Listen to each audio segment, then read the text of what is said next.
What's the Christian confession? Jesus Kyrios. Jesus is Lord.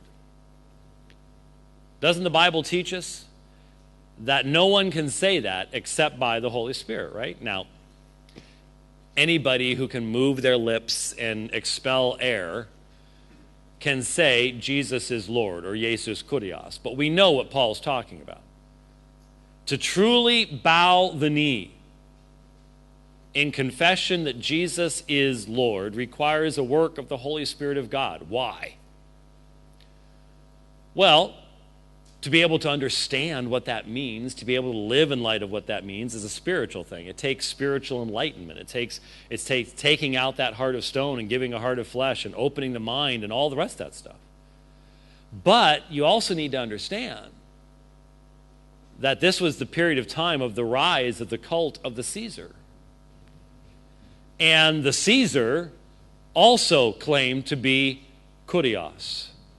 And isn't it interesting that one of the greatest periods of persecution in the history of the church was when the Roman Empire demanded that you offer a pinch of incense upon the altar, and you know what you had to say? You had to say, Kaiser Kyrios, Caesar is Lord. And no Christian could say that because they had already said, Jesus Kyrios, Jesus is Lord. It's always been for the Christian the conflict between the demand of Caesar, that you bow the knee to Caesar, and the reality that every Christian has bowed the knee to Jesus. That's why the teaching of non-lordship salvation is so pernicious. Because that is the idea that you can say, I believe in Jesus, without bowing the knee to him as Lord. No Christians had ever come up with that idea before. That's a new one. The reason that Christians died in droves under Roman persecution is because they didn't believe what is taught so often today in many churches that call themselves Christian churches. And so it's a radical claim. It is offensive to the world system, and it's certainly offensive to the secular world around us. You will be mocked if you actually not only believe, but then live in light of the idea that an itinerant preacher in the first century who never wrote a book, who didn't even travel to Rome, the great city of his day, or Athens, the great philosophical center, that this backwards Galilean itinerant preacher was actually the creator of this entire universe, and in fact, by his power, holds all of that vast universe together. You've got to be kidding me. That is offensive to any thinking person.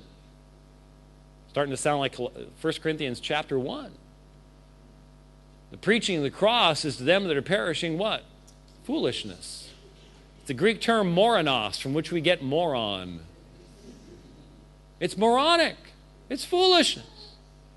From the perspective of the wisdom of the world, this is ridiculous. How can you ask anyone to believe this? And folks, here's where you got to understand. All of these isms and movements and programs that the church has come up with to try to make the gospel acceptable to people, what's the end result?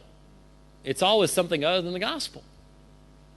Because the gospel, to be the gospel, must always be offensive. It has to be that stone which crushes and breaks before there can be healing and regeneration.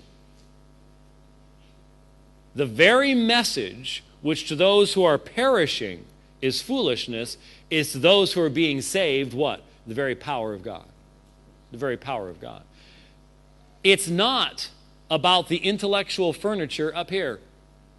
The whole message of 1 Corinthians chapter 1 is, hey, look at you all. He says to the Corinthians, not many of you are well-born, not many of you are the high-browed, powerful people of the world. God hasn't chosen to use the high-browed elite of the world. He's chosen the foolish things, the weak things, the things which are not, so that he might demonstrate the foolishness of the things that are. That's his whole point there. And that's why he can say the message of the cross is to the Jew. What's he called it? He calls it a scandalon, a stumbling block, something you trip over. And to the Greek, it's foolishness.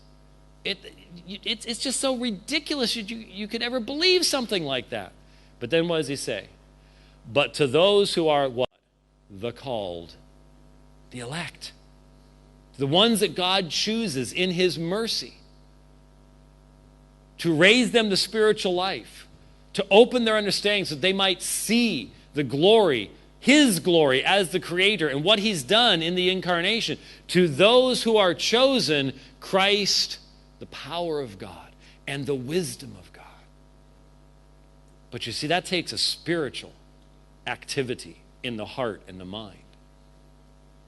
And if we no longer trust the tools that have been given to the church in the gospel and the Spirit of God, then we're always going to be looking for something else to try to basically trick people in, to try to shave off the rough edges of the gospel so as to not offend people. The gospel is offensive to anyone who has not bowed the knee to Jesus Christ. And it needs to remain that way, to be the gospel.